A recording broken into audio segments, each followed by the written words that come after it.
Bismillahirrahmanirrahim. Assalamualaikum warahmatullahi wabarakatuh. Alhamdulillah wassalatu wassalamu ala Rasulillah wa ala alihi wa sahbihi wa man walah. Asyhadu an la ilaha illallah wahdahu la syarikalah wa asyhadu anna Muhammadan abduhu wa rasuluh la nabiyya wa la rasula ba'da. Kaum muslimin yang dimuliakan Allah Subhanahu wa taala. Puasa Ramadan telah berlalu dan kita akan menjumpai Hari Raya Idul Fitri. Di negara kita, negara Indonesia, tentu budaya untuk bermaaf-maafan, bersalam-salaman sangat kental. Namun dalam Islam, untuk bermaaf-maafan tidak harus menunggu Hari Raya Idul Fitri ya. Tentu ada beberapa sunnah yang Nabi Muhammad SAW ajarkan ketika kita masuk di hari Idul Fitri. Yang pertama, kita disunahkan untuk mandi sebelum berangkat sholat Idul Fitri. Dari riwayat Ibnu Umar radhiyallahu an, yang artinya berkata Abdullah bin Umar biasa mandi di hari Idul Fitri sebelum ia berangkat pagi-pagi ke tanah lapang. Artinya mandi sebelum pelaksanaan sholat Idul Fitri adalah sebuah sunnah yang dilakukan oleh para sahabat dan baginda Nabi Muhammad SAW. Kemudian apa saja sunnah yang lainnya? Tentu kita paham sunnah lainnya adalah berhias diri dan memakai pakaian yang terbaik. Pakaian yang terbaik ini bukan sesuatu yang harus baru, tetapi yang terbaik yang kita miliki. Kalau kita memberikan informasi bahwasannya yang terbaik adalah baru, maka tidak semua orang bisa membeli sesuatu yang baru. Maka disebutkan ketika itu ada sebuah riwayat ketika Abdullah bin Umar membeli pakaian baru ya, yang pakaian itu jubah berbahan sutra yang dibeli di pasar. Ketika itu Rasulullah datang, kemudian Ibnu Umar menyampaikan, "Wahai Rasulullah, belilah jubah seperti ini sehingga engkau akan berpenampilan bagus."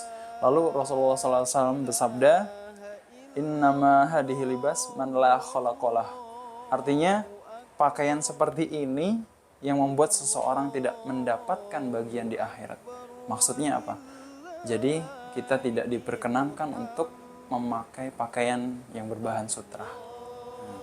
Jadi kita dilarang. Dan ada riwayat juga dari Jabir radhiyallahu an berkata, Rasulullah SAW memiliki jubah khusus yang beliau gunakan untuk Idul Fitri dan Idul Adha. Artinya memang yang terbaik yang kita miliki dan itulah yang kita pakai. Itu sunnah yang kedua. Kemudian sunnah yang ketiga, ketika kita sebelum melakukan sholat Idul Fitri, kita disunahkan untuk makan terlebih dahulu. Dari Abdullah bin Buraidah, kan Rasulullah SAW la yaqdu yaumal fitr hatta yakulu wa la yakulu yaumal adha hatta yarji fayakula min adhiyati. Jadi kalau Idul Fitri kita disunahkan untuk makan terlebih dahulu ya. Kemudian kalau Idul Adha sebaliknya ya. Rasulullah SAW biasa berangkat sholat Idul Fitri dan sebelumnya beliau makan terlebih dahulu, alias buka terlebih dahulu ya. Jadi makan. Jadi kalau di bulan puasanya kita berpuasa, khawatirnya sebelum Idul Fitri kita tidak membatalkan itu. Sedangkan pada hari Idul Adha beliau tidak makan kecuali setelah pulang dari salat Idul Adha. Jadi kebalikannya, ketika Idul Fitri kita disunahkan untuk makan terlebih dahulu. Makan apa saja ya, yang penting jangan terlalu kenyang. Kemudian kalau Idul Adha tidak makan terlebih dahulu. Dari Anas bin Malik radhiyallahu an berkata, karena Rasulullah SAW ya, tidak keluar Rasulullah pada hari Idul Fitri ke tempat sholat sampai beliau makan beberapa kurma. Jadi sunnahnya makan kurma, berarti kita meniru Rasulullah SAW. Kemudian sunnah yang lainnya apa saja? Yaitu bertakbir dari rumah menuju tempat sholat. Jadi ketika kita hendak ingin sholat Idul Fitri bersama keluarga, kita disunahkan untuk bertakbir. Dan ini disebutkan walitukmilul iddata walitukabbirullaha ala ma hadakum wa la'allakum tashkurun. Dan hendaklah kamu mencukupkan bilangannya dan hendaklah kamu mengagungkan Allah atas petunjuknya yang diberikan kepada kamu supaya bersyukur. Walitukabbirullaha ala ma hadakum wa la'allakum tashkurun. Jadi kita harus bertakbir sepanjang dari rumah kita menuju tempat ibadah yaitu masjid.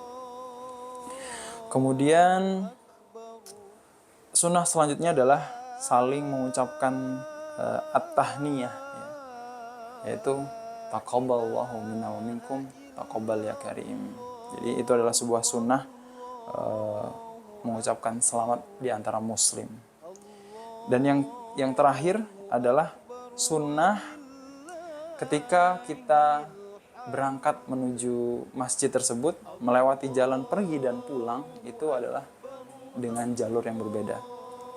Dari Jabir radhiyallahu anhu berkata, ketika berada di hari Id, ingin pergi ke tempat sholat, beliau membedakan jalan antara pergi dan pulang.